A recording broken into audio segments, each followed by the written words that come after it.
ए बाबू हमनी के बंटवारा कर दो। बंटवारा करे के अभी आगे हां साला का मेहनत से हम कमाई धन बटोरनी तू हो जाई दे सासो ससुर के बुलावे के मन हो तो आना तो मुखिया समिति जिला परिषद सरपंच के बुला लो दुनिया में हो जाए के बोल ना ना तू ही बांट दो। तो हमारे विश्वास हो करो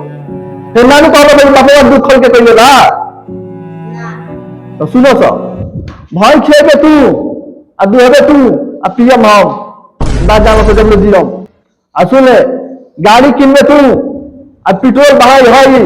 आ चौड़ा हम जब ले दियो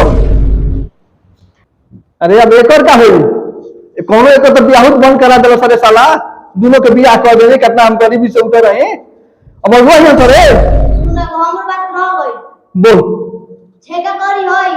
हां बियाह करो हम हां गाना करी हाँ। और रखबो तू